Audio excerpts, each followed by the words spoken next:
TIDCO housing అనేది జగన్మోహన్ రెడ్డి గారి పైశాచిక ఆనందానికి ఒక పరాకాష్ట దిశ. విశాఖలో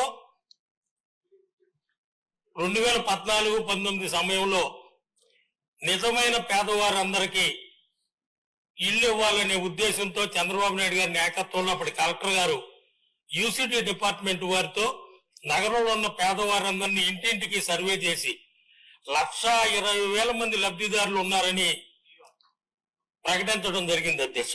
అందులో P1, P2, P3 కింద ఇచ్చేయటం జరిగింది అధ్యక్ష. ఆ లిస్టులు కేంద్ర ప్రభుత్వానికి వెళ్ళటం వల్లనే 5 లక్షల్లో విశాఖ నగరానికి అత్యధికంగా 1,00,000 చిల్లర ఇళ్లు శాంక్షన్ అయింది అధ్యక్ష. విచిత్రం ఏంటంటే 1924లో వచ్చిన జగన్మోహన్ రెడ్డి ప్రభుత్వంలో ఈ లిస్టే కనపడతలేదు అధ్యక్ష. ఈ లిస్టు పక్కన పెట్టి అసలు ఇప్పుడు కంప్యూటర్లో కూడా కనపడలేదు. మన డిఆర్సీ మీటింగ్ లో కలెక్టర్ గారిని అడిగాం, కమిషనర్ జీవీఎంసీని కూడా అడిగాం. వాళ్ళు సొంత లిస్టు తయారు చేసుకుని లబ్ధిదారులను ఎంపిక చేసుకుని వాళ్ళ పార్టీ వాళ్ళకి వాలంటీర్లకి వీళ్ళకి కూడా ఇళ్లు కేటాయించడం జరిగింది. దాని మీద సమగ్రంగా ఎంక్వైరీ చేయాల్సిన బాధ్యత ఉంది అధ్యక్ష.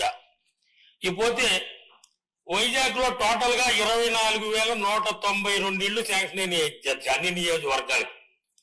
అందులో నా నియోజకవర్గానికి 3,354 అయినాయి అధ్యక్ష.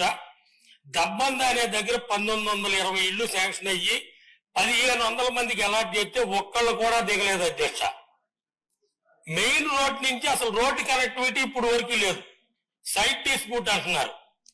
జీవీఎంసీ నుంచి వాటర్ సప్లై లేదు. 16 బోర్లు వేసి ఆ నీళ్లు తాగమంటున్నారు. అందువల్ల అసలు ఎవరో రావట్లేదు అధ్యక్ష. నగరంలో చాలా నియోజకవర్గాల్లో ఇదే పరిస్థితి ఉంది అధ్యక్ష. ఇకపోతే సంగివలస అని భీమిలి దగ్గర ఉంది. 10 బ్లాకులు 480 ఇళ్లు. తూర్పు నియోజకవర్గానికి 479 ఇళ్లు అలాట్ చేయడం జరిగింది అధ్యక్ష. 479 ఇళ్లలో 316 మందికి అలాట్ చేశారు. అసలు విచిత్రం ఏంటంటే 9 బ్లాకులు అసలు ఇంకా పూర్తి అవ్వలేదు.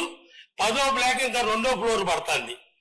316 మంది అలాట్ చేసి లబ్ధిదారులకి డబ్బులు వసూలు చేసి బ్యాంకు లోన్లు ప్రభుత్వం వాడేసుకుని ఇల్లు ఇవ్వలేని పరిస్థితుల్లో ఉన్నటువంటి సరే లబ్ధిదారుల దగ్గర ఈ బ్యాంకర్లు ఈఎంఐలు కట్టమని ఒత్తిడి చేస్తున్నారు. ఇది రాష్ట్ర వ్యాప్తంగా ఉన్న సమస్య. పూర్తిగా ఇల్లు అలాట్ చేసి లబ్ధిదారులకి డబ్బులన్నీ కూడా బ్యాంకు లోన్ జగన్మోహన్ రెడ్డి గారు తీసేసుకుని మరి ఏ బటన్ నొక్కుడు వాడాడో నాకైతే తెలీదు. లబ్ధిదారులు బ్యాంకు వాళ్ళతో చాలా ఒత్తిడిగా ఉంది అధ్యక్ష.